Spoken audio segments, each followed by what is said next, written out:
Bonjour à tous et bienvenue dans notre webinaire. On va commencer dans quelques instants. On attend que tout le monde se connecte et on va pouvoir démarrer. On se donne encore 1 ou 2 minutes et puis on va lancer le webinaire.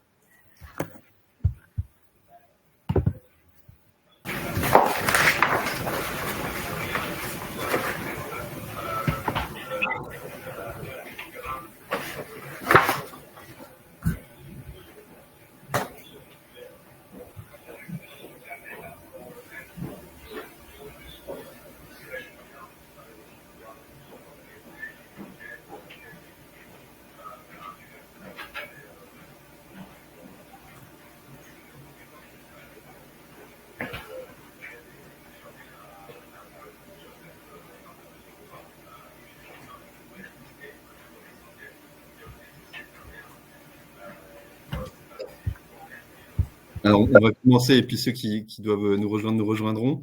Bienvenue à tous. Merci de venir assister à ce webinaire. On va se présenter. Alors, petite parenthèse, pour ceux qui sont connectés via LinkedIn, vous pouvez, si vous souhaitez participer aux questions-réponses qui auront lieu à la fin, vous connecter via l'application Livestorm qui est disponible, le lien dans l'onglet détails de LinkedIn. Et pour ceux qui sont déjà connectés à Livestorm, vous n'avez rien à faire. Vous pourrez poser déjà toutes vos questions dans le chat. Donc, le chat se situe en bas à droite de votre écran.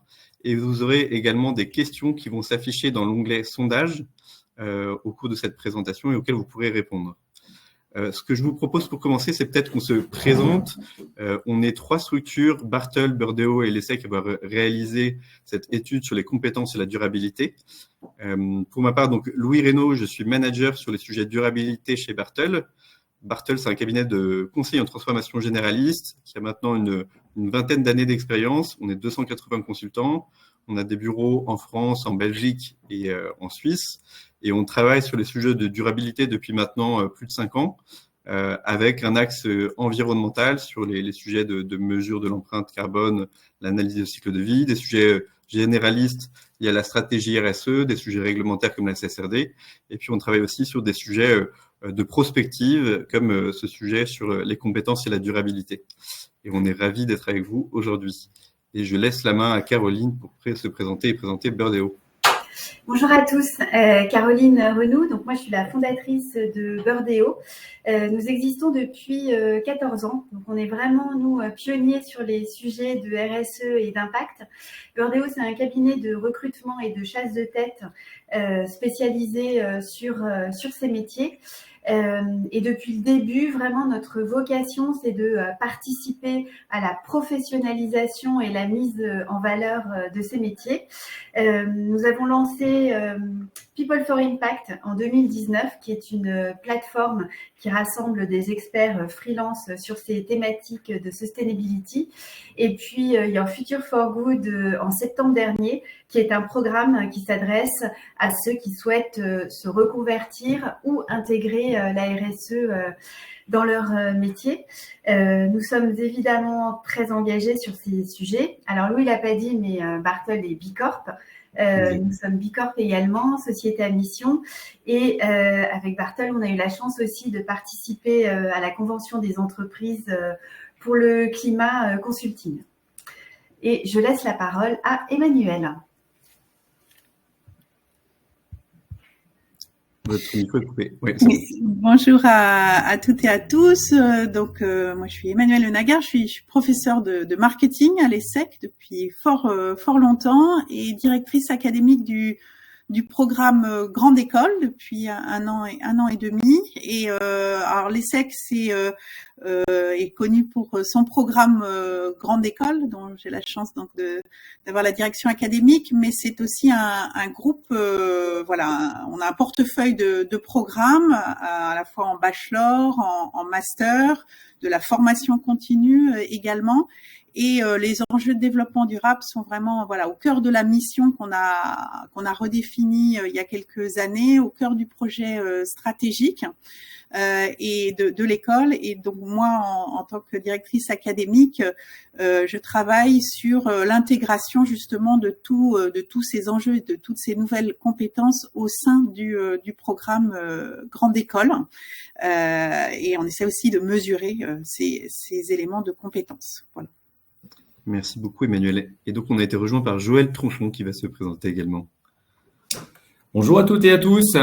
Désolé pour mon retard. Joël Tronchon, moi je suis directeur développement durable Europe du groupe L'Oréal et j'ai été aussi pendant une douzaine d'années DRH, ce qui va nous occuper un petit peu aujourd'hui. Merci beaucoup. Et donc, pour introduire cette étude, on voulait un peu revenir vers vous sur les origines de cette étude, pourquoi on s'est lancé, Burdeo, l'ESSEC, Bartol, sur ce sujet des compétences en matière de durabilité et leur intégration dans les métiers. Et donc, à l'origine, il y a un constat. Alors, c'est d'abord un constat qui nous concerne tous, qui est qu'on est passé dans une ère de bouleversements sociaux et environnementaux sans précédent. On le sait, le changement climatique est à l'œuvre et il est d'origine humaine. Il y a une perte de biodiversité qui est en cours, qui est même un effondrement de la biodiversité, moins 20% d'espèces en moyenne depuis 1900. Et on constate aussi que les inégalités ne baissent plus ou baissent moins qu'avant. Et notamment, si on prend les chiffres d'Oxfam, 1% des plus riches ont capté 63% des richesses produites depuis 2020. Donc ça, c'est des constats un peu généraux. Mais pour ce qui concerne nos activités, nous, Bartol, ce qu'on observe depuis maintenant 3-4 ans, c'est-à-dire à peu près depuis la crise sanitaire du Covid, c'est que on n'est plus seulement sollicité par des directions RSE, mais de plus en plus par des directions métiers, des acteurs de l'innovation, de la finance, du marketing, de la supply, qui intègrent dans leur questionnement métier des sujets de durabilité, qui intègrent les enjeux sociaux, environnementaux, de gouvernance auxquels ils doivent répondre, et qui nous sollicitent là-dessus. Donc la nature de nos prestations de conseil, la nature de nos interlocuteurs a changé, et on est en train d'entrer dans une phase où ce sont désormais les métiers qui sont à l'œuvre pour mettre en place la durabilité. Ça, c'est le constat qu'on a posé dans le conseil. Et du coup, je laisse la parole à Caroline pour faire le parallèle avec ce qu'ils ont pu voir à leur échelle. Alors, moi, il y a 15 ans, quand j'ai démarré, les gens qui faisaient de la RSE, c'était des pionniers qui souvent se formaient tout seuls, qui étaient prêts à faire des vraies concessions en termes d'évolution de carrière et de salaire. Et puis, petit à petit, il y a eu une professionnalisation des métiers, de ces sujets. Donc, j'ai vu une première évolution en 2016, donc après les accords de Paris. Mais ça restait très direction RSE et fonction dans les directions RSE. En 2019, il y a vraiment eu une explosion du sujet. Donc, nous, on l'a vu juste avant le Covid. Et puis après, ça n'a fait que se renforcer. Et donc, la particularité, c'est que à la fois les directions RSE se sont encore plus spécialisées, étoffées, mais c'est pas le sujet aujourd'hui. Mais de plus en plus, on a été sollicité pour recruter sur des postes qu'on va appeler à double casquette. Par exemple, supply chain plus RSE. Direction financière plus RSE. Et puis là, encore plus récemment, ce qu'on constate, c'est qu'on est extrêmement sollicité par les directions des ressources humaines qui se posent la question de savoir comment assurer, enclencher la transformation de ces métiers en termes de compétences. Emmanuel, peut-être vous voulez dire un mot pour l'ESSEC ? Absolument. Donc effectivement, du côté de, on va dire de l'enseignement supérieur du management, on a vu aussi une très forte transformation. Alors j'ai dit que c'était à la fois dans la mission de l'école, mais c'est aussi une demande très forte des étudiants. Notre mission, c'est de former des étudiants à la transformation du monde. Donc et ces étudiants, ils demandent à être mieux formés à ces enjeux. Donc à la fois, nous, ce qu'on cherche à faire, c'est à la fois à sensibiliser, inciter les étudiants, les former à ces transformations, former tous les étudiants, c'est notre engagement, et également de permettre aux étudiants qui sont intéressés par ces sujets-là et qui parfois nous ont interpellés de pouvoir le faire. Et enfin, le troisième étage, après la sensibilisation et puis l'aspect spécialisation, c'est aussi de transformer les enseignements fondamentaux du management, les enseignements obligatoires, en intégrant ces enjeux, puisque ça conduit à redéfinir un peu la finance, le marketing, la comptabilité. Donc il y a vraiment l'ensemble de ces éléments qui répondent à la demande et à l'interpellation des étudiants, mais également aux demandes des entreprises et des recruteurs. Et c'est également notre mission de répondre à la demande des recruteurs. Et donc on essaie aussi d'évaluer un petit peu cette demande. On a intégré par exemple une question dans l'enquête de fin d'études où un quart des étudiants se disent sur une échelle de 1 à 10 se disent se sentir capables d'être impactants sur le plan de la RSE, et ils estiment également que le programme leur a donné envie d'agir, là aussi toujours 9 et 10 sur une échelle de 1 à 10. Donc on voit qu'il y a quand même une forte demande et une forte transformation de la demande des étudiants, aussi bien que celle des recruteurs. Donc c'est très important. Super. Merci beaucoup. Et donc, c'est à partir de ces constats qu'on a posés un peu avec nos spécificités du conseil, du recrutement et de la formation qu'on a lancé cette étude. L'étude, elle se fonde sur plusieurs éléments. D'abord, une revue documentaire. On a regardé quelles étaient les publications qui parlaient justement de cette montée en compétences, à la fois de manière généraliste dans l'entreprise et aussi métier par métier. Donc, par exemple, sur la finance, sur le marketing, sur l'innovation. Ensuite, on est allé rencontrer des directeurs métiers dans tout secteur, toute taille d'entreprise. Et on a réalisé 23 entretiens pour essayer de comprendre comment, à leur échelle, ils intégraient ces compétences en durabilité, à la fois pour eux en propre et pour leurs équipes. Et puis, on a mené un questionnaire qu'on a voulu le plus large possible. Et donc, on a interrogé 193 dirigeants, directeurs et responsables métiers sur justement leurs pratiques en matière de durabilité, est-ce qu'ils se sentent concernés ou pas, et comment ils intègrent ces éléments de durabilité dans leur métier.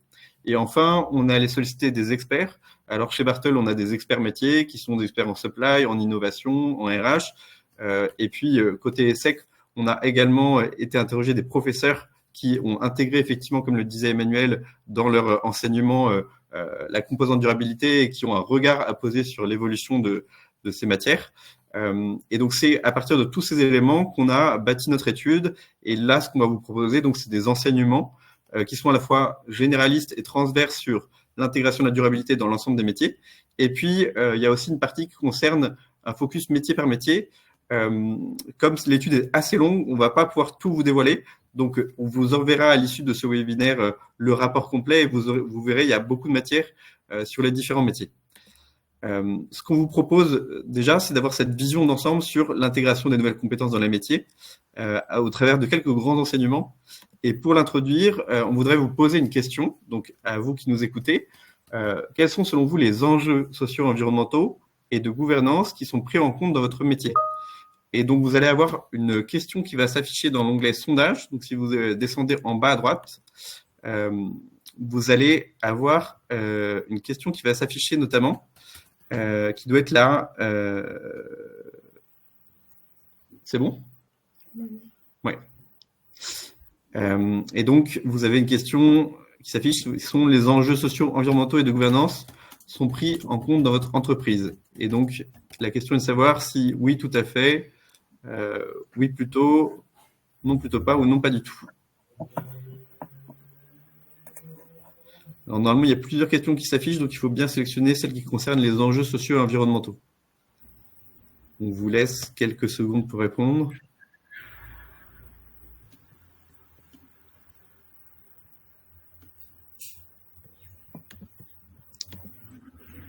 Alors, on a une centaine de réponses pour le moment et on a 40% à peu près qui se disent tout à fait, qui répondent tout à fait sur la prise en compte des enjeux ESG dans l'entreprise et un gros tiers qui disent oui plutôt. Et on a à peu près 1 personne sur 5 qui répond non plutôt pas et un peu moins de 5% non pas du tout. Donc il y a quand même une très grande majorité qui considère qu'aujourd'hui les enjeux ESG sont pris en compte. Une majorité qui dit oui tout à fait ou plutôt. C'est intéressant de voir qu'il y a quand même près de 25%, donc un quart des répondants qui disent non plutôt pas ou non pas du tout. Ce qu'on va vous montrer, c'est à l'échelle donc de notre étude, quels sont les résultats du coup qu'on a identifiés. Et donc je passe la parole à Caroline sur cette slide-là. Alors ton micro, Caroline. Au niveau de la maturité dans les entreprises, il y a quelque chose qui a profondément changé ces derniers temps, c'est l'intégration de la RSE au niveau de la gouvernance. Il y a encore jusqu'à 3-4 ans, les questions de RSE, elles étaient traitées très très majoritairement au niveau de la RSE, qui était plutôt à N-2 des comités exécutifs et des comités de direction. Aujourd'hui, il y a quand même un certain nombre de choses qui ont changé. Notamment, il y a le code AFEP-MEDEF et le code Middlenex, donc qui sont deux codes qui régulent la façon dont sont gérés les conseils d'administration des entreprises, qui incitent très très fortement à ce que dans les conseils d'administration, il y ait une personne qui représente les enjeux RSE et en particulier climat. Et ça, je trouve que ça a eu un effet extrêmement positif, puisque maintenant, c'est vraiment des questions qui sont traitées dans les comités de direction et dans les conseils d'administration. Et par exemple, moi, j'ai récemment été élue dans un board d'une société cotée dans le secteur de la beauté. La première personne qui est venue me voir et la première personne avec qui je travaille le plus, c'est la présidente du comité d'audit. Parce que c'est des questions qui les intéressent et qui doivent prendre en compte. Autre chose intéressante, c'est que dans le SBF 120, 88% des dirigeants ont dans leur rémunération une partie qui est liée à un critère de climat. Bon, bah, forcément, quand ça touche à la rémunération, on peut se dire que ça va être pris davantage en compte. Donc, ce que ça implique aussi, c'est que au niveau des COMEX, on a de plus en plus souvent quelqu'un qui va représenter la RSE. Donc ça en termes de levier, hein, il y en a 3 grands. Donc ça va être les conseils, la culture d'entreprise qui évolue, et puis bah, les pratiques également. Alors, sur la question suivante, on va également vous poser une question dans le sondage. Et a priori, le sondage s'affiche dans l'ordre inverse. Donc, si vous voulez l'avoir dans le bon ordre, il faut trier par date de publication la plus ancienne. Et donc, vous avez en première question, donc celle auquel vous avez déjà répondu.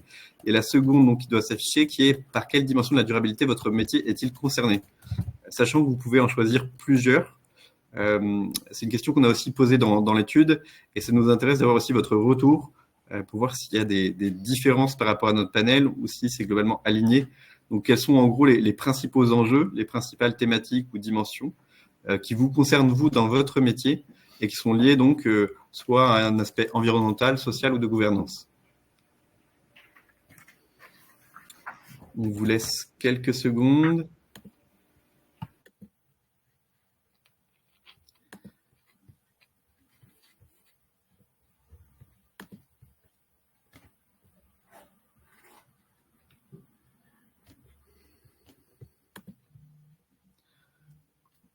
Alors, c'est assez diversifié. Ce qui est intéressant, c'est que c'est l'utilisation des ressources et l'économie circulaire qui ressort en premier à 15%. En deuxième position, les collaborateurs de l'entreprise. En troisième position, le changement climatique. Puis les questions d'éthique, les questions liées aux consommateurs, la pollution de l'air, de l'eau et du sol, la biodiversité ressort à 7%. Et c'est intéressant parce que on va le voir, mais les résultats sont un peu différents.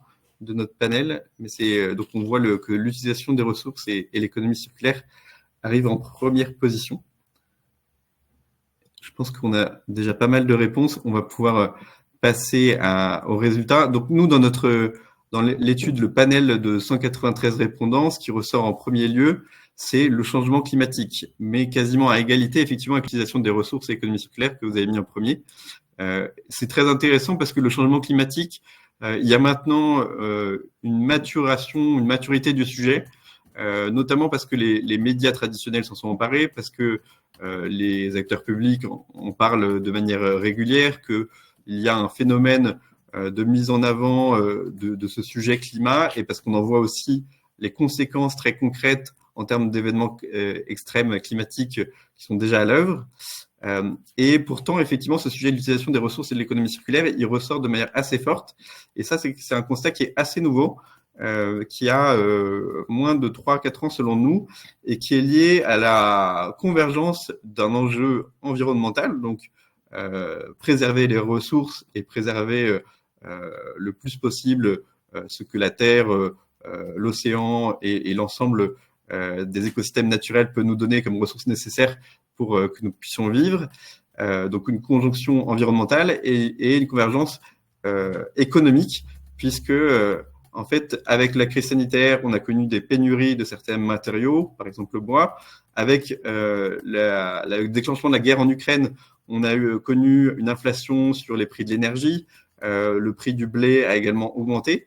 Et donc, ce qu'on a constaté, c'est qu'il y a eu une préoccupation grandissante pour les entreprises du coût de ces ressources et donc de la manière dont on peut les économiser. Et donc, il y a eu un travail qui a été fait et qui a été beaucoup plus efficace que tout ce qui avait pu être mis en avant par les directions développement durable sur cette économie de ressources pour des raisons environnementales. Et donc, on voit bien que le fait que le sujet devienne économique rend tout de suite l'action et la préoccupation beaucoup plus importantes pour les entreprises. Et puis, la troisième dimension, elle ressort quand même bien en dessous, puisqu'elle est seulement de 1/4 des répondants. C'est les collaborateurs de l'entreprise qui sont évidemment très importants. C'est intéressant de voir quand même que les sujets de biodiversité sont encore assez peu développés et que le sujet de l'impact sur la chaîne de valeur, notamment sur les communautés locales, sur les fournisseurs, etc., sont encore des dimensions qui sont peu identifiées par les entreprises et donc qui demandent, selon moi, à gagner en maturité, quels que soient les métiers qui sont couverts.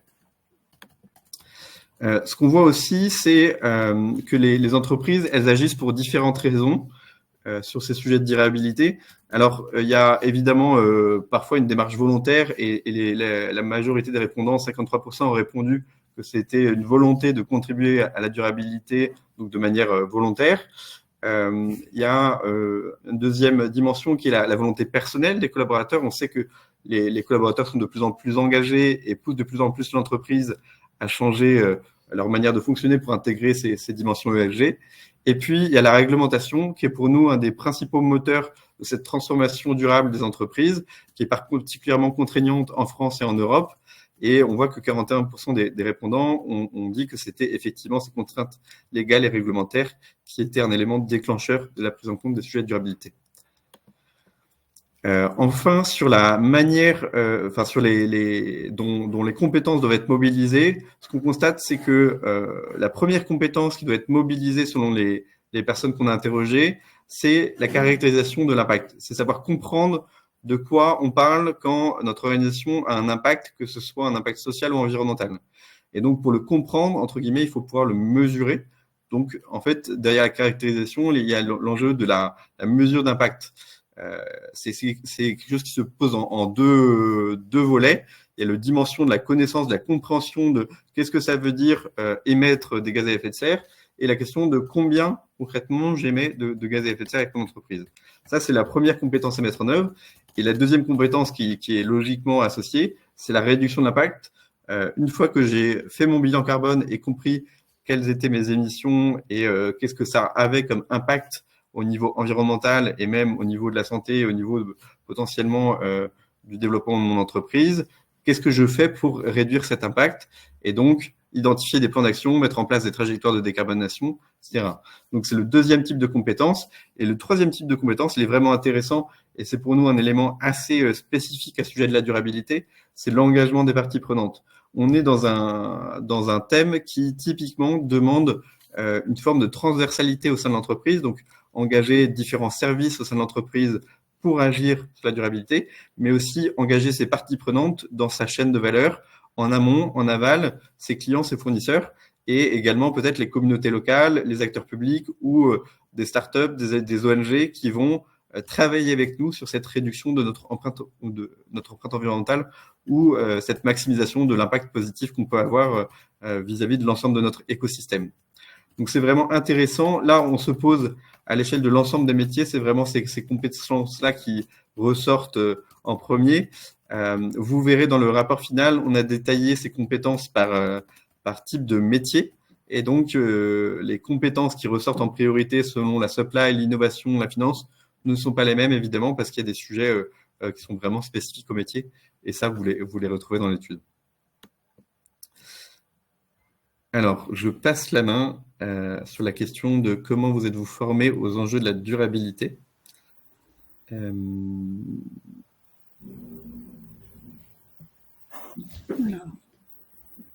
Je vous passe le slide. Voilà.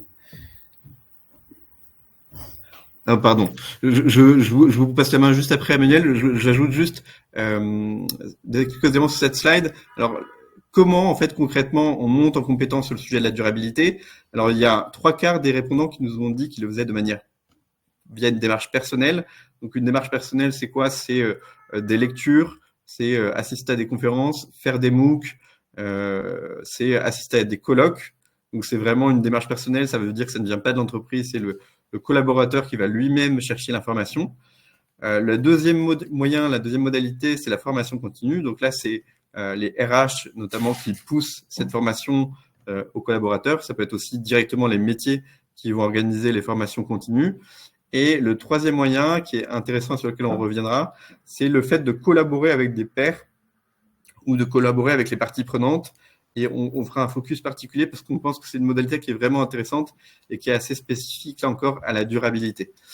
Mais ce qui est intéressant et qu'on voudrait souligner, c'est que ce sujet de la durabilité, il n'est pas d'abord pris en compte par l'entreprise et pas par les RH. Il vient d'abord des collaborateurs et la formation, en fait, elle concerne moins d'un collaborateur sur deux sur ces sujets.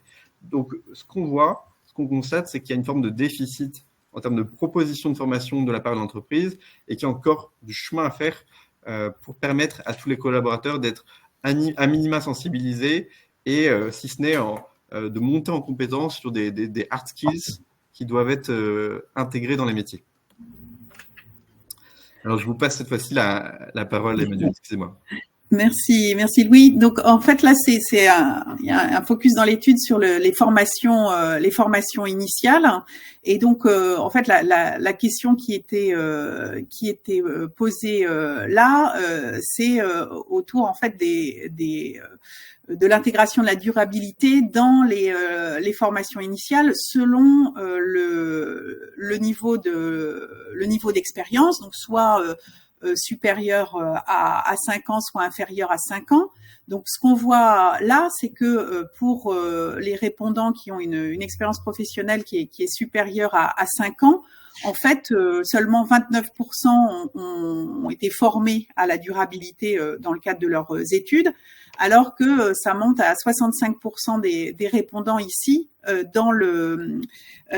pour ceux qui ont une expérience professionnelle inférieure à 5 ans, c'est-à-dire qui en fait ont eu leur formation initiale de façon plus récente. Donc ça montre bien que finalement cette intégration des enjeux de durabilité et puis de former à des compétences liées à la durabilité dans les programmes de formation initiale sont assez récentes.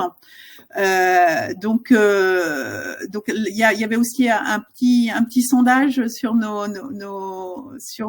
participants au panel sur ce sujet-là. Oui, exactement. Et donc, ce qu'on constate, c'est qu'il y a parmi vous, donc vous êtes déclaré être 44% à vous être formé par vous-même. Donc, c'est moins que pour notre panel, mais c'est ce qui ressort en premier lieu. Et ce qui ressort en deuxième catégorie, c'est la formation continue, alors qui concernerait seulement une personne sur 5 parmi vous. Et vous avez également mis le réseau de pairs pour 14%. Et donc, il y a seulement 11% d'entre vous qui ont eu dans leur formation initiale des éléments liés à la durabilité. Alors, on sait que grâce à l'ESSEC et grâce aux autres écoles qui se saisissent du sujet, ça devrait changer dans les années à venir, mais il y a encore énormément à faire sur ce sujet de la formation initiale. Et l'ESSEC fait plutôt figure de pionnier. Je pense qu'il y a encore beaucoup d'écoles et d'universités qui ont encore une grande marche à franchir pour pouvoir former leurs étudiants sur ces sujets de durabilité, même s'il y a énormément d'écoles qui se font. Pardon, Emmanuel, je laisse. Effectivement, donc on voit bien qu'il y a un fort besoin de faire évoluer ces formations initiales pour que les étudiants d'aujourd'hui qui rentreront sur le marché du travail aient les connaissances, les compétences adéquates. Et on voit, alors non seulement avec les chiffres de l'étude, mais les chiffres que vous venez de citer, que en fait finalement c'est relativement récent. Et que dans l'enseignement supérieur, c'est encore trop peu enseigné. Ça a d'ailleurs été pointé par une étude du Shift Project en 2022 et qui faisait un certain nombre de recommandations sur l'intégration, notamment dans le monde dans les mondes des écoles de management. Il y a un rapport qui s'appelle Climat Sub Business sur lequel à l'ESSEC on s'est aussi appuyé pour transformer nos enseignements. Mais je pense que ça bouge assez vite parce qu'il y a vraiment une prise de conscience de la responsabilité qu'ont les organismes d'enseignement supérieur dans l'intégration de ces enjeux environnementaux et sociaux dans les formations. Et puis également, comme tout à l'heure, on voit qu'il y a aussi une contrainte, puisqu'en fait, ce sera une obligation pour toutes les formations de niveau licence, bachelor à partir de 2025 d'intégrer une formation à ces enjeux. Alors, c'est vrai que nous, à l'ESSEC, on a commencé il y a déjà plusieurs années pour différentes raisons et puis aussi suite à une interpellation des étudiants. C'est quand même intéressant de le noter. Et dans le programme Grande École, comme j'ai un peu expliqué tout à l'heure, à la fois donc on intègre ça dans les éléments de ce qu'on pourrait appeler le tronc commun, c'est-à-dire des cours qui sont obligatoires et qui sont suivis par 100% des étudiants. Nous on a suivi on a commencé aussi plutôt par le climat, et puis aujourd'hui il y aura un cours obligatoire pour tous les étudiants, quelle que soit la voie d'admission, sur les limites planétaires, donc intégrant d'autres enjeux que le climat. Ils vont tous passer par ce qu'on appelle l'atelier d'automne, autour justement des enjeux d'émissions de CO2. On a eu, et c'est peut-être le plus difficile, un travail de fond avec les coordinateurs de chacun des cours fondamentaux de gestion, donc encore une fois de marketing, de finance, de comptabilité, de stratégie, de comportement organisationnel, de droit, etc., d'économie, pour intégrer ces enjeux dans la définition même de ces matières de gestion et de leurs objectifs. Et puis bien sûr, dans les cours électifs, c'est une spécificité du programme Grande École de l'ESSEC d'avoir un programme qui est très personnalisable, et donc il y a beaucoup de spécialisations, dont des chaires qui sont dédiées à ces enjeux, alors à la fois autour de la transition écologique, de la finance durable, pour laquelle on a un label, de l'économie circulaire, il y a une chaire autour de l'économie circulaire, il y a des choses autour de l'entrepreneuriat social. Donc le troisième étage, c'est vraiment la spécialisation. En fait, et il faut aussi travailler autour de ces futurs désirables. On a aussi un séminaire autour des futurs désirables qui est très très important à mon sens. L'ESSEC a également en fait contribué à la création d'un référentiel de compétences qui existe, c'était cité tout à l'heure. Il y a le label DDRS, mais également un référentiel de compétences au sein de la conférence des écoles de management, afin que toutes les écoles de management avancent sur ce sujet. Donc il y a vraiment une dynamique collective autour de cela. Dans l'enseignement supérieur. Donc et particulièrement on essaie à l'ESSEC d'être pionnier en avance sur ces sujets. Merci beaucoup Emmanuelle. On en a rapidement parlé tout à l'heure. Ce qu'on trouve intéressant dans la formation actuellement sur la durabilité, donc c'est qu'on pense qu'il y a des trous dans la raquette, c'est-à-dire que ce soit en formation initiale ou en formation continue, l'offre est encore assez peu développée au regard des besoins.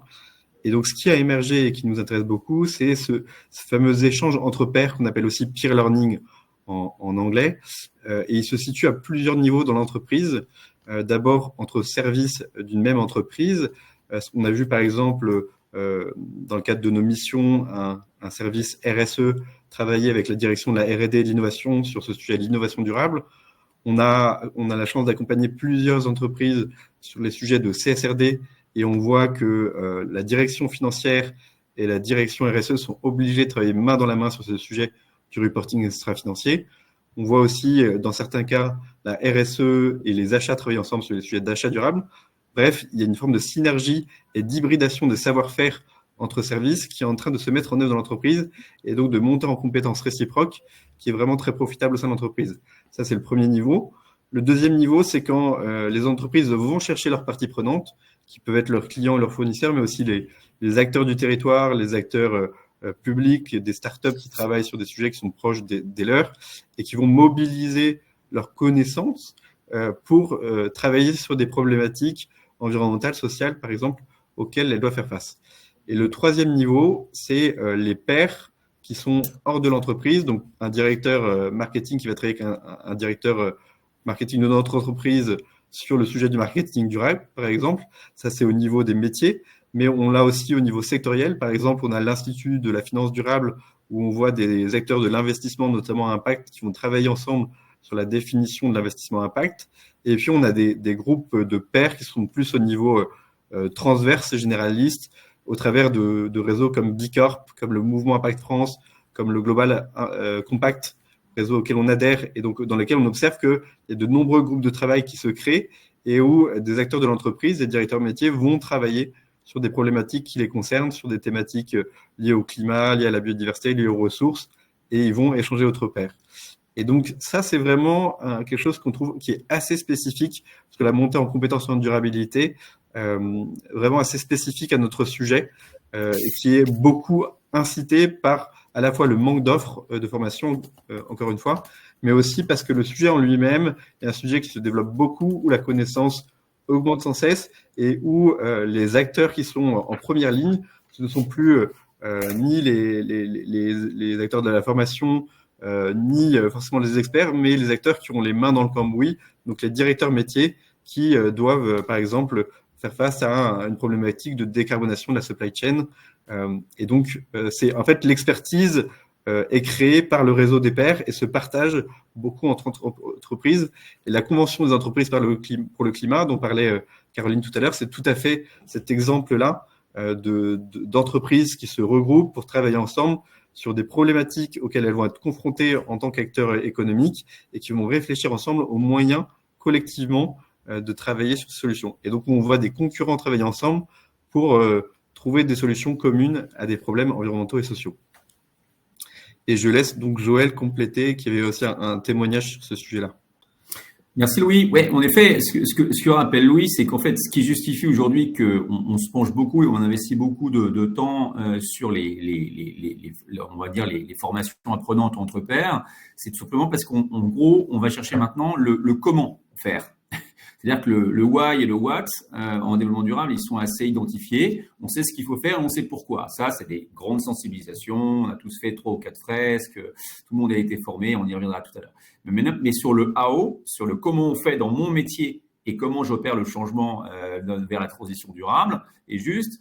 Là, pour le coup, il y a besoin d'échanger entre pairs. Donc, en gros, témoignage que je peux faire, c'est qu'il y a deux choses. Il y a, alors, pour vos communautés, j'allais dire, de développement durable ou vos experts RSE, vous avez des réseaux de pairs qui sont connus, vous en avez cité certains.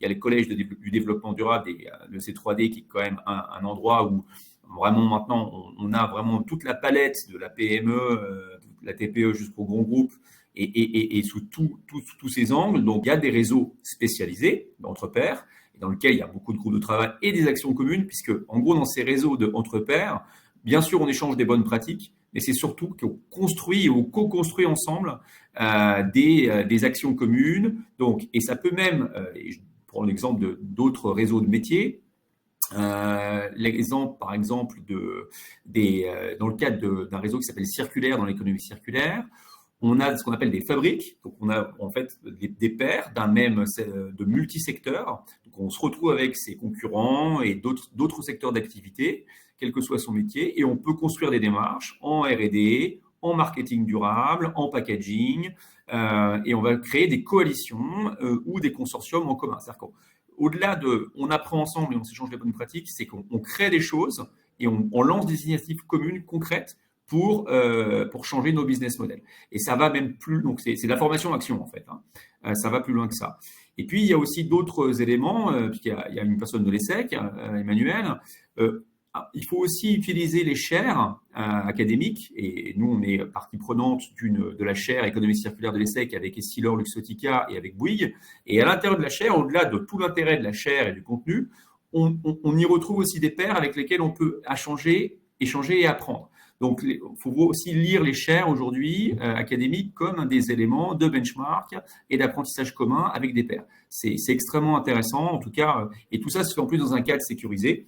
Donc en termes de communication, donc c'est quelque chose de très intéressant. Et puis pour finir, il y a aussi maintenant de plus en plus de réseaux de pairs autour de la durabilité qui se crée. Il y en a beaucoup dans les achats responsables, la logistique durable, mais c'est là tous les secteurs où il faut aller chercher des solutions opérationnelles et mettre en résonance différents acteurs pour justement, par exemple, verdir la supply chain ou rendre les achats plus inclusifs. On le fait pas tout seul et souvent on le fait mieux avec ses pairs, et d'où les idées de coalition et d'action commune qui peuvent déboucher sur ces réseaux d'apprentissage entre pairs. Merci beaucoup Joël. On passe maintenant aux ressources et je laisse la parole à Caroline. Merci Louis. Alors pour compléter aussi Joël et toi ce que vous disiez sur la formation et le fait que maintenant on est vraiment sur le AO, une des raisons pour lesquelles il n'y a pas non plus des formations clés en main, c'est il faut aussi avoir l'humilité de se dire que les solutions on les connaît pas forcément, et nous parmi les compétences qu'on va aller chercher et détecter pour identifier ces cadres et dirigeants qui vont conduire le changement, c'est vraiment le côté test and learn, c'est-à-dire être capable rapidement de mettre en place quelque chose et d'essayer, et puis si ça fonctionne pas, surtout d'arrêter tout de suite. Et puis après, pour reprendre un terme, pour préciser un terme que tu as employé, Louis, quand tu parles de compétiteurs qui travaillent ensemble, on parle beaucoup de coopération et de coopétition, donc qui est un terme où des compétiteurs se mettent ensemble pour trouver des solutions. Donc, par exemple, dans le cadre de la CEC Conseil, c'est effectivement ce qui se fait. Et ça, c'est des choses qui se mettent de plus en plus en place. Et effectivement, parmi nous, les compétences aussi qu'on va aller rechercher, il y a l'humilité, puisqu'il faut avoir l'humilité de comprendre qu'on n'a pas les solutions, et puis que on va aller, on va tester des choses qu'on connaît pas forcément encore. Donc, ce qu'il faut se dire, c'est que la méthode pour intégrer les compétences dans les métiers aujourd'hui, on teste des choses et on la connaît pas forcément, donc il n'y a pas de méthode toute faite. Nous, quelque chose qu'on voit émerger depuis quelque temps, et je trouve ça assez assez enthousiasmant parce que c'est très nouveau, c'est ce binôme direction RSE et direction des ressources humaines. Nous, moi, depuis 15 ans, les DRH, c'est des gens à qui je parlais quasiment pas. Et aujourd'hui, on sent qu'il y a vraiment un changement sur le sujet qui s'est fait. Et et d'ailleurs, la NDRH, qui est l'association nationale des DRH, c'est des sujets qu'elle traite beaucoup. On parlait de groupe de travail. Il y a un groupe de travail aussi RSE au sein de la NDRH qui s'est constitué assez récemment. Alors, quel est l'intérêt en fait de ce binôme? C'est vraiment permettre l'accélération de la prise en compte de ses compétences et de son acquisition, puisqu'on ne sait pas exactement comment faire. Donc, qu'est-ce qu'ils peuvent faire ensemble? Déjà, il y a une partie prospective, donc prospective métier. Qu'est-ce que les métiers de l'entreprise vont devenir demain? Les questions qui se posent aussi beaucoup, c'est comment organiser une RSE performante. Et ça, c'est assez nouveau aussi. RSE performante, ce terme évoqué par un DRH, c'est assez nouveau aussi. Nous, on est très sollicités sur comment est-ce qu'il faut s'organiser. Puis je crois que là, c'est pareil, il n'y a pas de réponse toute faite. Comme a commencé à l'évoquer Louis, il y a certaines entreprises qui ont un pôle financier qui va être assez fort et qui va prendre une partie du reporting extra-financier. On parle de Chief Value Officer, donc un directeur, en général quelqu'un qui a un profil de direction financière qui va être en charge de la performance globale, donc la performance financière et extra-financière.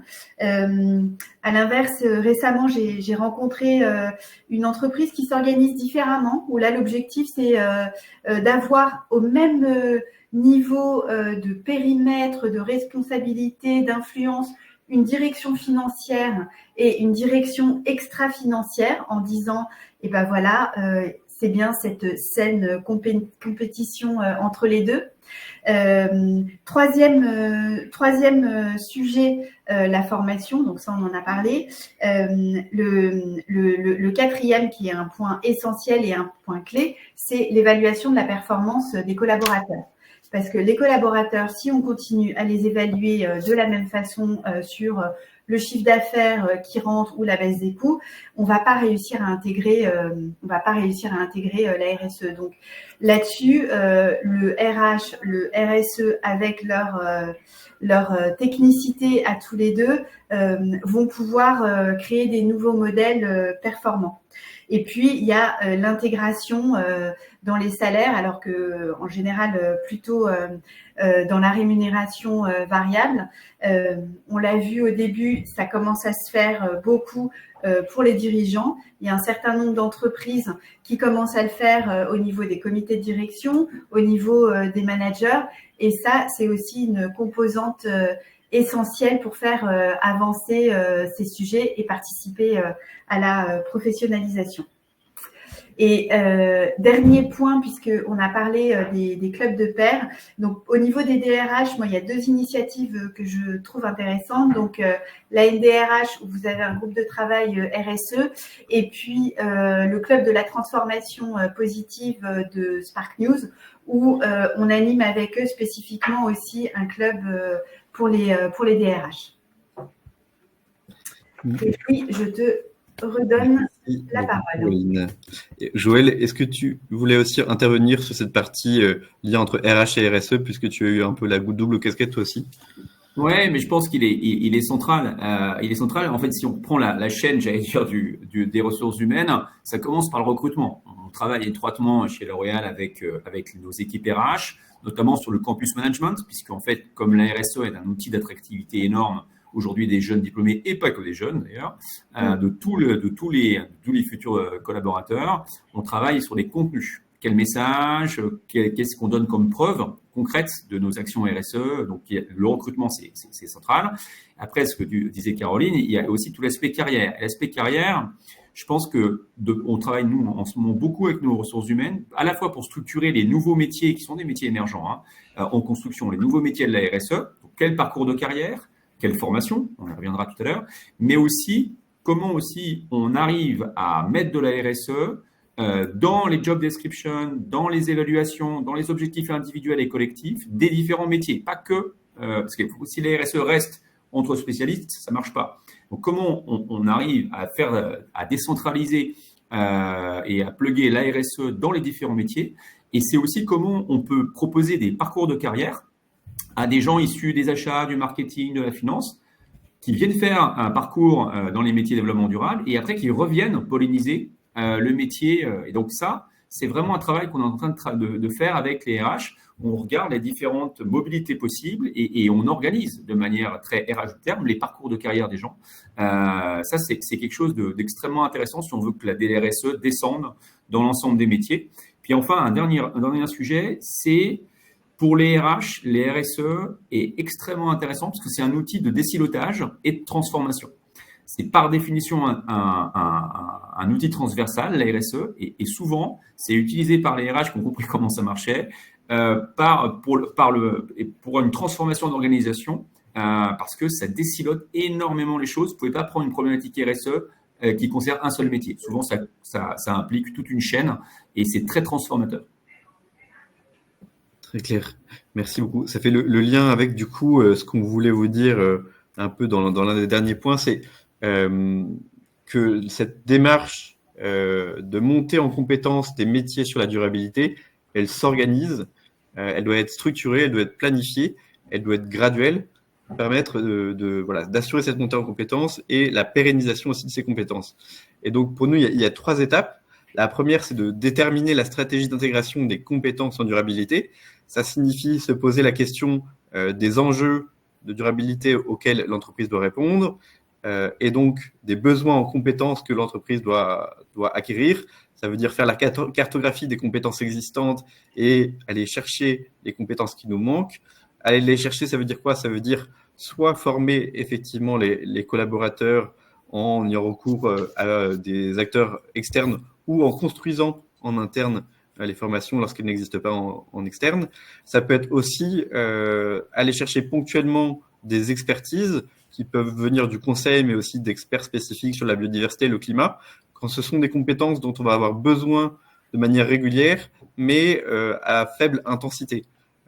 Par exemple, un acteur de la finance durable qui a besoin de solliciter un expert de la biodiversité une fois par an pour travailler sur sa thèse d'investissement, par exemple, et la mettre à jour.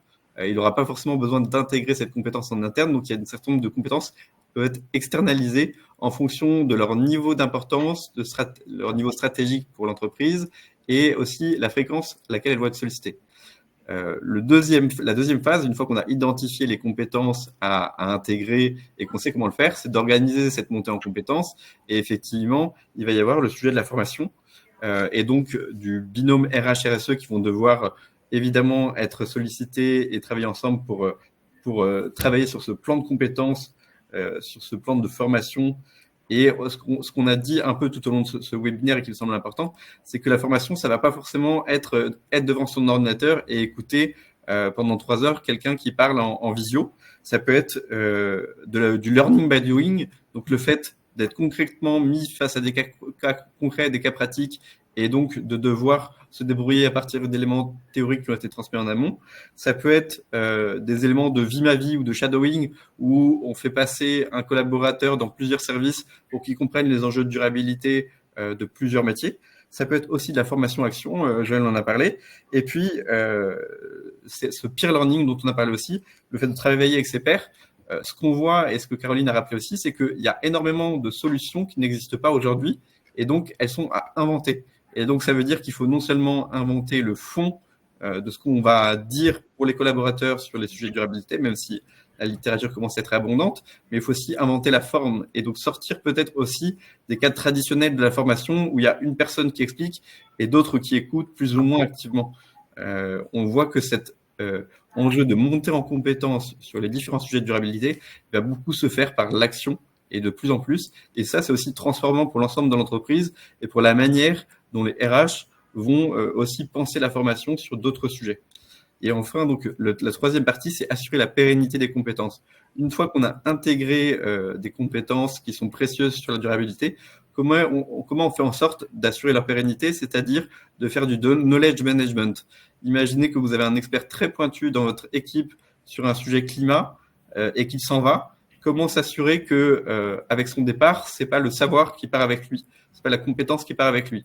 Et donc, ça demande un travail de knowledge management et donc de partager la compétence en interne, de s'assurer de la transmission de la compétence, de s'assurer qu'il y a des ressources, des livrables, des livres blancs, des éléments qui vont être partagés en interne, et donc que le savoir ne va pas être entre les mains d'un seul ou de quelques personnes, mais qui va bien être diffusé au bon niveau de manière à ce que ça soit pérenne pour l'entreprise. Et peut-être, pour conclure, avant de repasser la parole à Joël, qui va nous partager un peu des éléments plus concrets sur ce qu'il fait au quotidien et sur les enjeux qu'on a évoqués, on vous invite évidemment à retrouver le rapport qu'on a publié et qui est beaucoup plus exhaustif que ce qu'on a pu vous dire en une heure. On y fait un focus sur 5 métiers, les RH, la finance, l'innovation et la R&D, le marketing et la communication et la supply et les achats. Et vous verrez qu'à chacun de ces métiers sont associés des enjeux qui sont relativement spécifiques en termes de transformation du métier.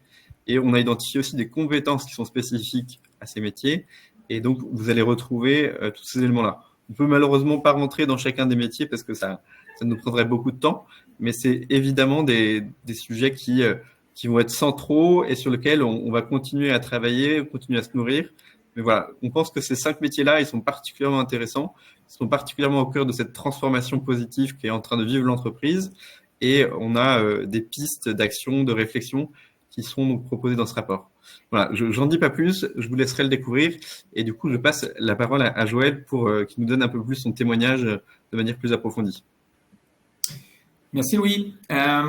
Du coup, je vais vous passer les slides, c'est plus simple comme ça. Comme ça, oui, moi, je peux regarder. Ok, super. On peut passer au premier slide. Moi, je vais vous donner quelques exemples un peu concrets de ce qu'on fait chez L'Oréal. On peut passer le slide suivant. C'est juste en 1 minute vous dire, en gros, vous avez en un slide la stratégie de développement durable de L'Oréal. Comme ça vous permet et puis tout le reste, vous irez voir sur le website. En gros, on a 3 piliers. Hein. Un pilier où c'est ce qu'on peut faire en matière à l'horizon 2030 pour transformer notre activité de manière durable. Donc, changement climatique, CO2, l'eau, la biodiversité et les ressources naturelles et donc l'économie circulaire. Et ensuite, tout ce qu'on peut faire avec notre écosystème, donc nos consommateurs, nos clients, nos fournisseurs et les ONG et les autorités publiques. Et puis après, le 3e pilier de L'Oréal, c'est des contributions un peu plus financières sur des fonds d'impact investing. Et on a choisi 3 causes, les populations vulnérables, particulièrement les femmes, la régénération des écosystèmes naturels et l'économie circulaire. Voilà, donc on peut passer au slide suivant pour entrer tout de suite dans le thème du… Alors, comment on s'y prend chez L'Oréal pour sensibiliser, former et développer les compétences de nos collaborateurs pour justement que tout le monde puisse participer à la transition juste et durable de L'Oréal. Alors, première chose, mais c'est mieux en le disant, c'est bien de monter les gens en compétences, c'est bien de les former, mais il faut aussi d'abord que la dimension RSE soit inscrite dans les job descriptions, dans les descriptions de fonctions et dans les objectifs des uns et des autres. Donc pour ça, nous, on a vraiment mis des critères RSE dans la rémunération variable, dans les bonus, avec des 2 critères environnementaux et un critère social. Et également, et ça c'est presque encore plus important, on a fait l'exercice pour que dans chaque métier, les objectifs individuels en début d'année, dans les entretiens annuels, chaque métier puisse avoir de 1 à 3 objectifs qui vont être liés à la RSE, à l'impact RSE que chaque métier peut avoir. Donc ça, c'est la base. Ensuite, on a développé toute une série de formations. Alors, je dirais, il y a 2 cibles. Il y a les formations qu'on peut développer, j'allais dire, pour tous, donc plus des formations de sensibilisation. Et là, en gros, on a développé il y a 3 ans maintenant et on a formé plus de 85% de nos salariés dans le monde sur c'est quoi le changement climatique, c'est quoi les limites planétaires, c'est quoi les grands concepts de sustainability qu'il faut connaître, parce que si on n'a pas la connaissance de base, on va faire des mauvais choix et on va surtout pas savoir orienter son action. Donc ça, j'allais dire, c'est des modules généralistes qu'on a fait pour tout le monde, mondialement, sous la forme de webinaires, sous la forme de e-learning. Ça s'appelait les Green Steps. Ensuite, on s'est dit, donc on a lancé ça l'an dernier, on s'est dit maintenant il faut qu'on passe à un stade plus spécialisé où là on a développé toute une offre avec nos équipes RH, une offre de formation customisée, spécifique pour chaque métier. En gros, on propose une offre et une entrée d'ailleurs avec une plateforme où vous rentrez, je suis marketeur, eh bien je vais découvrir des propositions et des modules de formation sous différents formats spécifiques pour ce que je peux faire moi en marketing ou aux achats, etc. Donc, on a développé ça pour les 15 grands métiers de L'Oréal et vous avez des entrées spécialisées où vous allez voir ce que vos pairs font, des best practices et ce que moi, dans mon métier, je peux activer comme priorité pour contribuer à la feuille de route RSE développement durable de L'Oréal. Et ça, France, ça c'est un énorme travail, mais je pense que maintenant, au stade où on en est, si on veut vraiment accélérer et passer à l'action, il faut développer des contenus spécifiques à chaque métier pour pouvoir avancer. Et puis enfin, pour notre communauté plus spécifique des gens qui sont 100% dédiés au développement durable, là, on a développé, je vais y venir dans les slides après, on a développé des learning tracks, des parcours d'apprentissage d'experts un peu plus spécifiques et je vous donnerai des détails.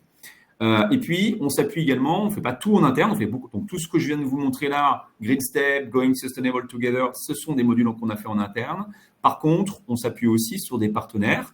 Par exemple, avec l'ESSEC et la chaire économie circulaire, on a développé un MOOC qui est d'ailleurs public, disponible, sur l'économie circulaire où Luxottica, Bouygues et plein d'autres experts de l'ESSEC participent, comme L'Oréal.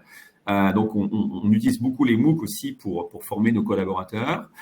Et également aussi, on recommande chaudement les podcasts qui sont un format assez intéressant et assez plébiscité par toutes les populations qu'on peut avoir de nos salariés, notamment le Sens et l'Action qui est le podcast du C3D, mais il y en a plein d'autres. Il y a plein de très très beaux podcasts de RSE là-dessus. Et puis, je l'ai mentionné tout à l'heure, on a aussi des programmes de formation et d'upskilling un peu plus spécialisés. Par exemple, nous, on travaille beaucoup avec le réseau circulaire qui développe des contenus de formation aussi assez intéressants sur ce domaine spécialisé de la RSE. Le slide d'après. Donc voilà, ça c'est juste pour vous. Vous aurez la présentation de toute façon, donc je ne vais pas tout commenter. Ce sont les deux modules qu'on a développés en interne. Donc Green Step, sensibilisation pour tous, et Going Sustainable Together, des modules customisés par métier avec des bonnes pratiques. Et c'est les pairs qui parlent aux pairs et qui disent moi en achat, j'ai fait ça en Amérique latine, moi au marketing, j'ai fait ça en France, etc.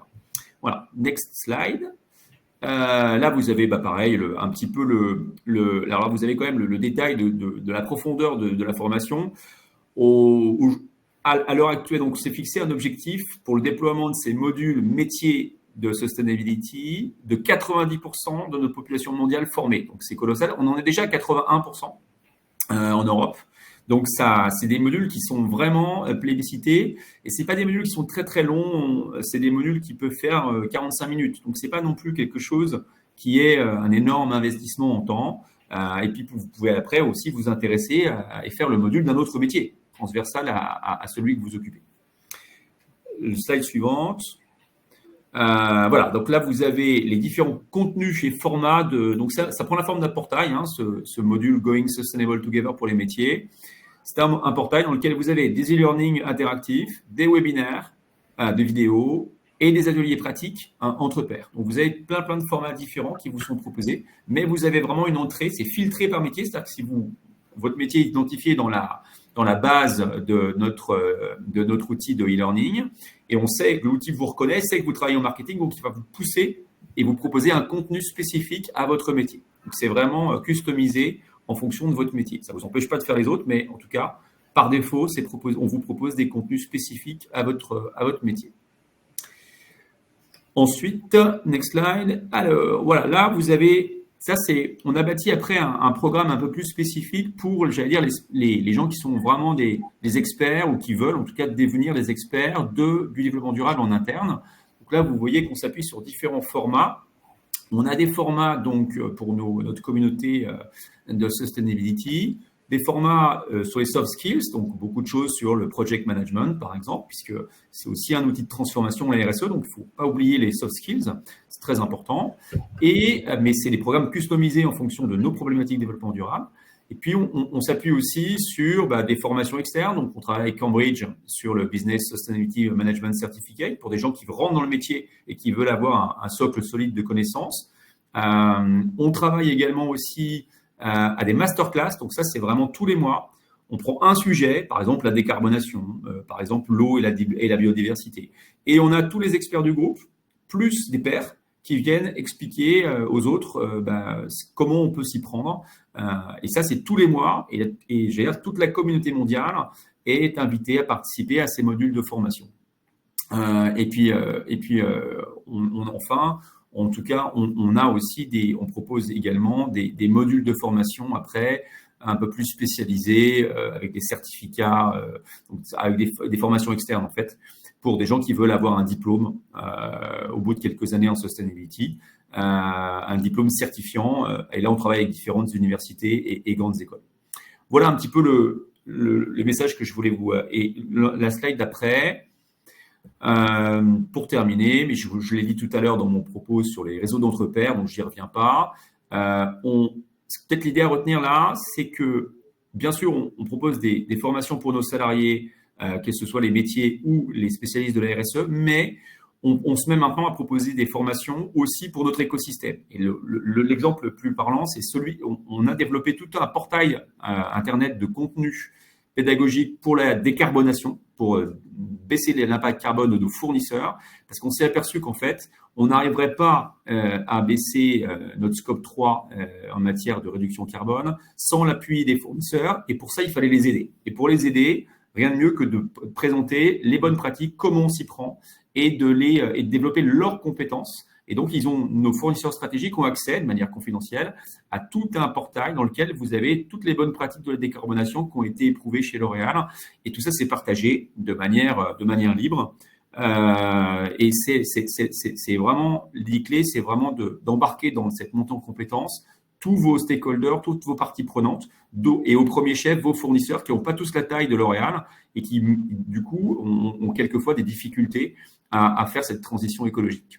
Et puis, on le fait également avec nos clients, distributeurs, où là, on a vraiment tout un programme qui s'appelle Green Joint Business Plan, une approche méthodologique RSE. Et des fois, il nous arrive de former des distributeurs qui ne sont pas toujours au même niveau. On a heureusement des grands distributeurs qui sont aussi avancés en RSE que L'Oréal, mais des fois, dans certains pays, on a des distributeurs qui découvrent le sujet RSE et à qui il faut faire découvrir et monter en compétence les équipes de nos clients.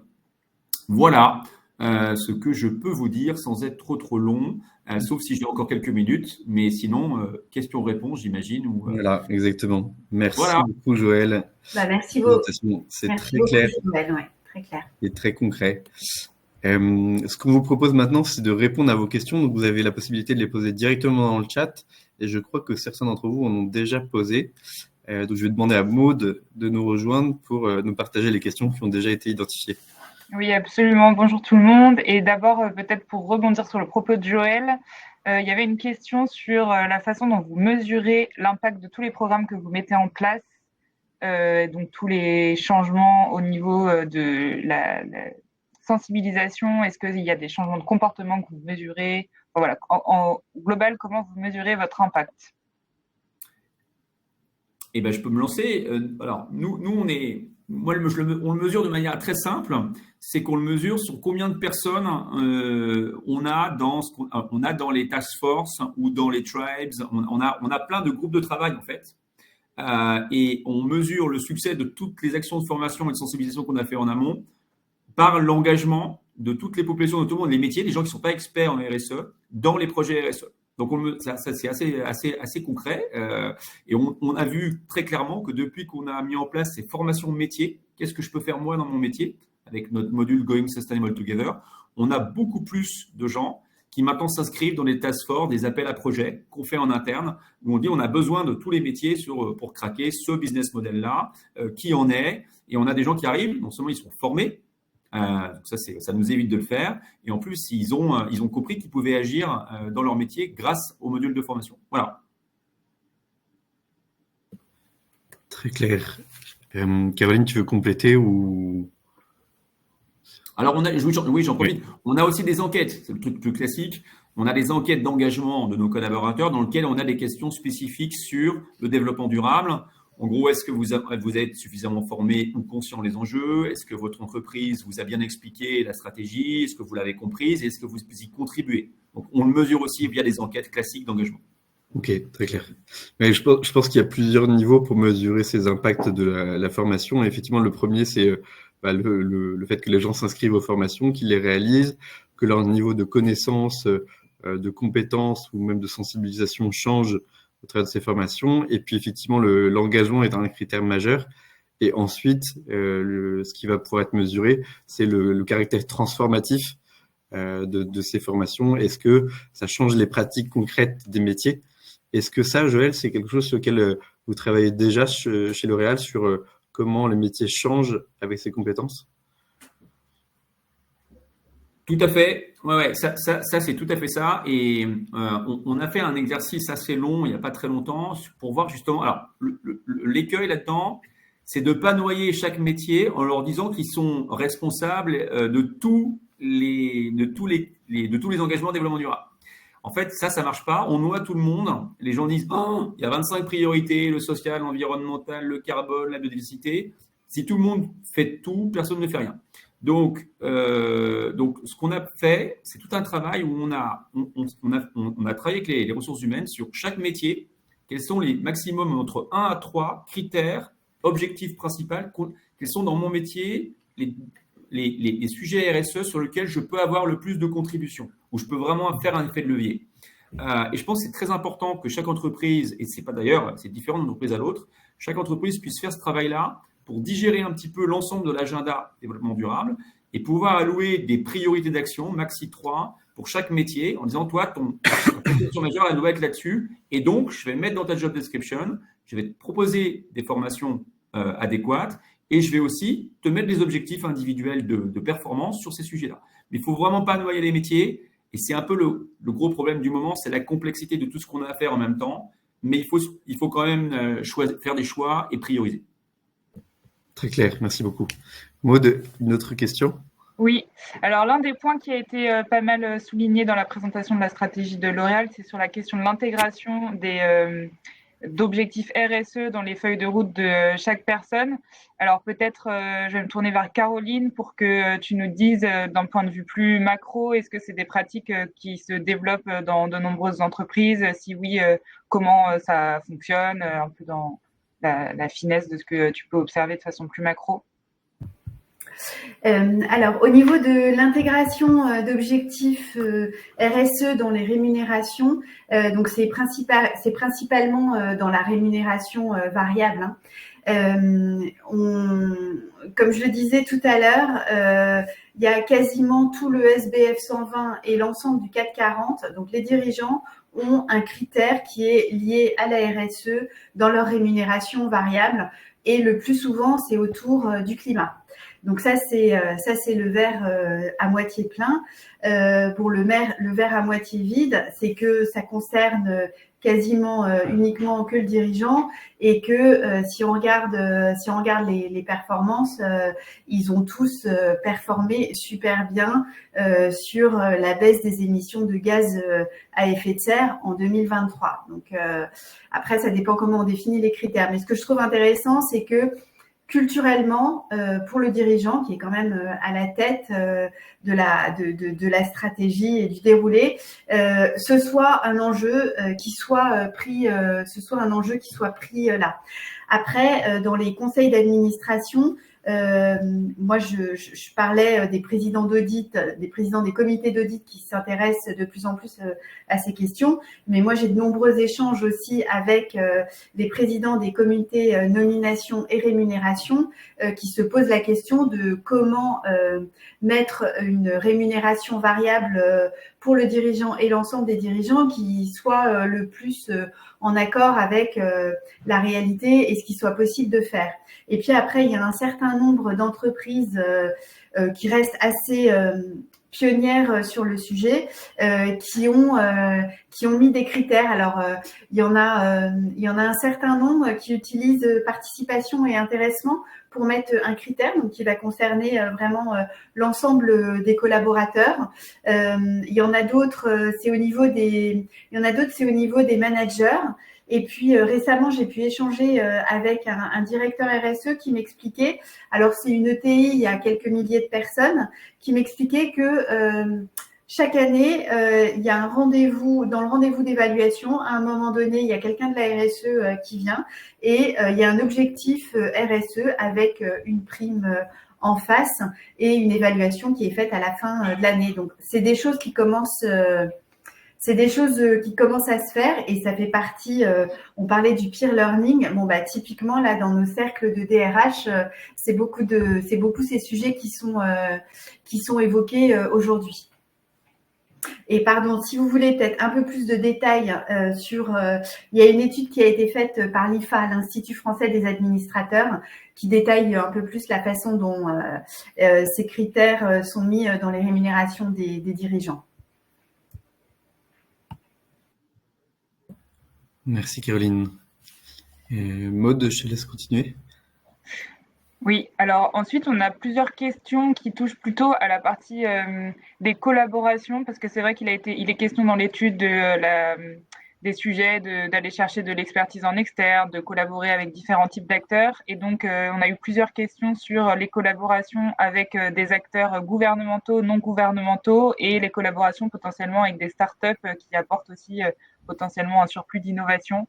Donc, je ne sais pas qui veut prendre le point. La question, c'est avec qui doit-on collaborer?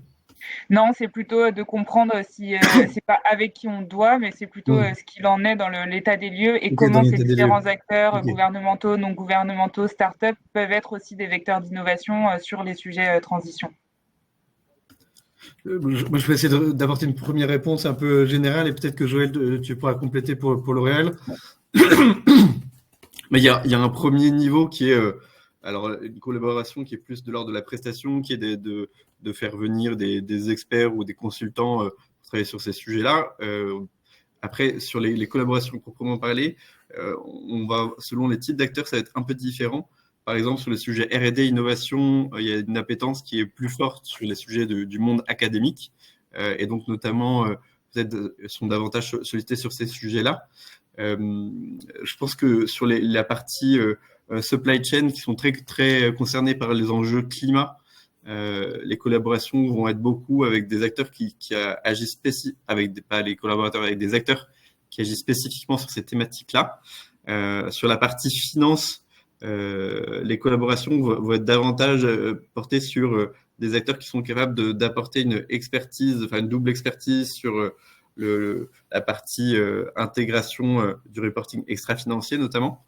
Et puis, ce qu'on a vu, nous, en accompagnant un acteur industriel sur le sujet de l'innovation durable, c'est que les startups peuvent être aussi des lieux d'innovation et de collaboration sur le sujet de la durabilité pour créer des nouveaux produits, répondre à des problématiques environnementales, notamment. Ça peut être un vecteur un levier d'innovation durable. Et puis sur des sujets plus sociétaux, pour le coup, on va avoir des associations. Le monde associatif peut être mobilisé, notamment sur l'empreinte territoriale des entreprises, comment elles travaillent avec les acteurs qui sont dans leur zone de chalandise, par exemple, pour avoir un impact sur leur territoire, comment elles travaillent dans leur chaîne de valeur avec des associations qui peuvent être parfois, ou des ONG qui peuvent être parfois dans des autres zones géographiques un peu partout dans le monde, mais qui vont avoir un impact direct, par exemple, sur des femmes qui travaillent dans la chaîne de valeur ou sur le fait d'interdire le travail des enfants dans la chaîne de valeur. Et ça va être... En fait, ça va beaucoup dépendre des types de problématiques rencontrées, mais voilà, c'est un peu la vision qu'on a, nous, de manière assez générale. Mais du coup, Joël, je te laisse peut-être rebondir sur la vision de L'Oréal sur ce sujet-là. Merci Louis. Oui, en fait, bien sûr, l'Open Innovation, c'est un formidable outil d'apprentissage et de développement des compétences. Et d'ailleurs, ça marche dans le sens, aussi bien on peut former, apporter des contenus de formation à nos fournisseurs en tant que grand groupe, mais on peut apprendre, et on apprend chez L'Oréal beaucoup de la part des startups. Et alors notamment, nous, on le fait à travers 2 outils. On a des fonds d'impact investing. Donc, c'est des fonds thématiques. On en a un sur l'économie circulaire, par exemple. Et là, on va donc repérer toutes les startups au niveau mondial sur des champs bien particuliers. Donc, nous, on spot beaucoup tout ce qui est green sciences, les ingrédients naturels et le packaging durable, les nouveaux matériaux. Et on va aller travailler avec eux à la fois en investissant en montant dans leur capital, mais aussi en leur proposant des incubateurs et des accélérateurs. Donc, on a aussi développé chez L'Oréal, on n'est pas tout seul, avec d'autres entreprises, des accélérateurs, des incubateurs. On est en train d'imaginer aussi un accélérateur, un incubateur en Espagne qui va tourner autour des thématiques développement durable. On est en train d'y travailler en ce moment. Voilà, donc ces incubateurs, ils peuvent être thématiques et mondiaux, mais ils peuvent être aussi localisés dans des villes. Et on est notamment partenaire de Station F à Paris, où on a plein de startups très intéressantes qui nous apprennent des choses tous les jours et qui montent en compétence aussi nos équipes. Et puis, pour les pouvoirs publics, mentionner aussi que on travaille avec eux et on apprend aussi avec eux, notamment au travers en France, il y a quelque chose qui s'appelle les éco-organismes, les filières REP, d'élargie du producteur, pour justement travailler ensemble avec toutes les parties prenantes, pouvoirs publics, fournisseurs, clients et industriels, autour notamment de la collecte, du recyclage et de l'économie circulaire, de tous les déchets qu'on peut générer. Donc voilà, c'est typiquement un exemple sur lequel de coopération et d'apprentissage commun avec les pouvoirs publics. La problématique de l'économie circulaire, on ne peut pas faire sans les pouvoirs publics et il faut faire avec. Pour compléter rapidement, nous, parmi les compétences qu'on voit émerger et qu'on nous demande dans les recrutements, il y a le dialogue partie prenante, ou alors des gens qui viennent complètement pas du monde de l'entreprise, etc. Et ça, c'est assez nouveau et c'est très lié aussi au fait que les entreprises aujourd'hui cherchent davantage à coopérer avec des acteurs qui leur ressemblent moins. Merci beaucoup pour tous ces éléments.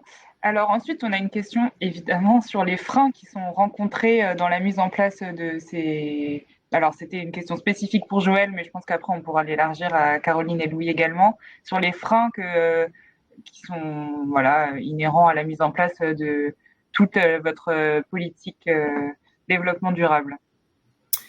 Les freins, il y en a 2. D'abord, c'est la bande passante de tous nos collaborateurs et de tous nos salariés, puisque tous ces sujets de développement durable, ils viennent on top, en plus du métier qui, déjà, ils s'ennuyaient pas beaucoup, mais en plus, on leur ajoute quand même quelque chose de nouveau, ou un nouveau prisme en tout cas, et de nouveaux objectifs liés au développement durable. Donc ça, on peut raconter tout ce qu'on veut, bien sûr, ça transforme le métier, mais ça rajoute quand même de la charge. Donc, premier frein, c'est celui-là, il faut faire très attention à ce que ça soit digeste, d'où l'intérêt. Mon deuxième frein, c'est de prioriser. En fait, il y a aussi une sorte de digestion difficile, puisque les gens disent l'ampleur de la tâche est telle qu'il faudrait s'attaquer à tout en même temps, et il faut s'attaquer à plein de dimensions en même temps en matière de sustainability. Mais par quoi je commence? Donc, du coup, il y a le côté quand même, je pense que le rôle des RH et des directions RSE, c'est de prioriser, synthétiser et de spécialiser, entre guillemets, des combats RSE spécifiques à chaque métier en fonction de là où on peut avoir le meilleur impact. Et ça, faut vraiment pas l'oublier, parce que sinon on noie les gens.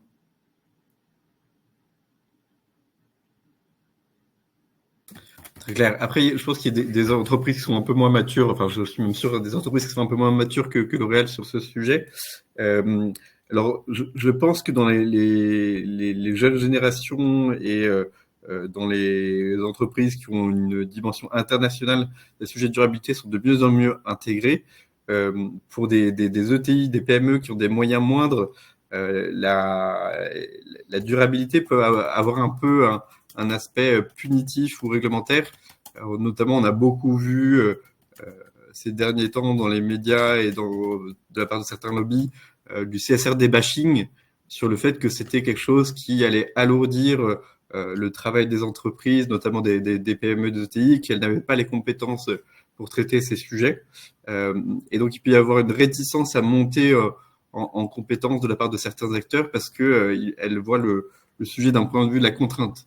Et donc, pour moi, ça renvoie à la nécessité de toujours commencer par de la sensibilisation sur les enjeux, sur la finalité. Et donc, on parlait de formation sur les limites planétaires.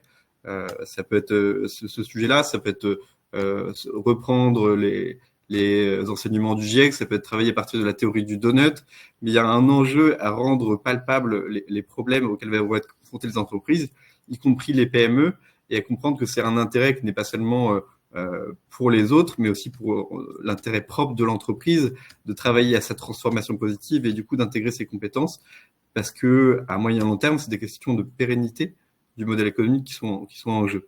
Et donc ça, il y a un travail de sensibilisation sur des entreprises de plus petite taille qui n'ont pas encore bien intégré ces sujets-là, qui n'ont pas forcément de direction développement durable, qui doit être mené. Donc lever entre guillemets cette crainte que la durabilité ne soit que punitive et n'ait pas d'intérêt économique. Je ne sais pas si Caroline, toi tu veux compléter par rapport à ça. Alors, pour compléter, il y a un manque de compétences sur le sujet. C'est-à-dire que parfois, on est face à des gens pour qui c'est une espèce de montagne et c'est que du réglementaire et par quoi on commence. Et puis parfois, on est face à des gens qui disent non, mais c'est bon, j'ai tout compris. De la RSE, j'en ai fait toute ma vie. Mon entreprise, elle est RSE native. Et puis après, il y a aussi une gestion des priorités. Par exemple, j'ai échangé avec une directrice RSE la semaine dernière. Elle me disait nous maintenant tout le monde parle que d'intelligence artificielle, c'est très compliqué de réussir à émerger par-dessus tout ça. Alors même si c'est pas une bonne raison, c'est comme ça. Oui. Et après, ce qui peut freiner aussi, effectivement, cette montée en compétences, c'est la priorité que l'entreprise donne à son business as usual par rapport au fait de travailler sur ces sujets. C'est des questions qui ont un peu aussi agité nos réflexions. Donc, quand on accompagnait cet acteur industriel sur son sujet d'innovation durable, c'est certains acteurs disaient, mais est-ce que c'est prioritaire de faire de la durabilité alors que là, on a un enjeu d'améliorer ou de préserver notre marge. Et donc, il faut lutter aussi peut-être contre une vision un peu court-termiste qui serait d'abord la performance économique et après on verra l'environnemental ou le social. Montrer qu'en fait, il faut tenir l'ensemble, mais que globalement, cette performance économique, elle ne tiendra pas sur le long terme s'il n'y a pas une priorisation des sujets de durabilité. Voilà. Et après, il faut considérer que le réglementaire est un levier en soi pour faire monter en compétence les acteurs. Le fait qu'on ait en France et en Europe une réglementation qui soit exigeante, qui soit quand même pionnière par rapport aux États-Unis, à la Chine, etc. Pour moi, c'est vraiment ça aussi qui est un des principaux leviers pour faire face à ces différents challenges, ces différents freins qu'on a identifiés. La réglementation, elle va d'une certaine manière contraindre les entreprises. Ce qui est important, du coup, c'est de transformer la contrainte réglementaire en opportunité. C'est pour le bien des entreprises que ces choses sont mises en place. Il faut juste comprendre la finalité et avoir aussi la vision de long terme, quoi. Merci à tous les trois. Et peut-être une toute dernière question parce qu'il est presque l'heure de vous laisser. Et du coup, je te la pose à toi, Louis, et ça va permettre de faire un petit teaser supplémentaire sur l'étude. On a des questions sur du coup les compétences qui sont mentionnées dans l'étude, avec une question qui est est-ce que les compétences on a évoquées métier par métier sont celles qui seront particulièrement recherchées par les employeurs, et une autre question qui demande si les compétences qu'on évoque couvrent d'autres champs que les champs environnementaux, mais aussi des aspects plutôt sociaux, gouvernance, donc oui, les autres champs oui, de la RSE. Donc, il y a des compétences qui sont vraiment spécifiques au métier. Je vais prendre l'exemple de la finance et puis de l'innovation. Côté finance, on voit que quand même cette transformation du métier, elle est beaucoup dictée par la réglementation. Encore une fois, on a au niveau européen ce qu'on appelle le Green Deal, qui va transformer en profondeur la manière dont les entreprises doivent penser et reporter sur les enjeux de durabilité et donc le sujet de la CSRD. Et donc, par rapport à ces compétences, en fait, il y a un besoin de monter en compétences réglementaires au niveau direction financière, et il y a un besoin aussi d'apprendre à traiter des nouveaux sujets liés au reporting extra-financier, là où les acteurs avaient l'habitude, alors pas les grands groupes, mais les autres entreprises, de traiter que du reporting financier. Et donc, ce qui va être valorisé, c'est notamment la capacité donc à connaître les enjeux ESG, mais à être capable d'analyser des risques ESG, d'identifier aussi des impacts sur le modèle économique qui peuvent être liés à l'adaptation au changement climatique, à des transformations sociales ou sociétales. Sur le sujet sociétal, c'est intéressant. L'innovation peut être aussi un laboratoire d'idées sur l'intégration de nouvelles compétences sur le sujet. Donc, on parlait à la fois des modalités d'innovation, on parlait d'open innovation, de capacité à travailler avec les parties prenantes. On a beaucoup parlé d'innovation environnementale, mais il y a aussi le sujet de l'innovation sociétale. Et ce qu'on voit, c'est que de plus en plus, et Caroline le soulignait, on va devoir travailler avec les acteurs du territoire, avec les parties prenantes, dialoguer avec eux, et donc être en capacité de parler un langage qui n'est pas forcément celui de l'entreprise, mais celui des acteurs publics, celui des acteurs du territoire, celui des habitants du territoire d'implantation, et donc et même aussi celui de l'ESS. Et donc il y a aussi des compétences ou en tout cas des connaissances à acquérir sur les univers qui ne sont pas forcément l'univers de l'entreprise. Je pense notamment au sujet de l'innovation sociale. Une entreprise peut s'engager par exemple sur la lutte contre la pauvreté ou peut travailler sur la santé des personnes vulnérables ou sur le handicap. C'est pas forcément des sujets qui sont dans la zone de compétence ou de confort de l'entreprise. Et donc, il y a la nécessité d'apprendre un autre langage et donc de confronter ces connaissances avec celles, par exemple, des acteurs de l'ESS. Je pense que plus largement, en fait, il y a énormément de compétences qui vont être spécifiques à chaque métier. Sur la supply chain, il y a des enjeux autour de la décarbonation de l'ensemble des chaînes logistiques.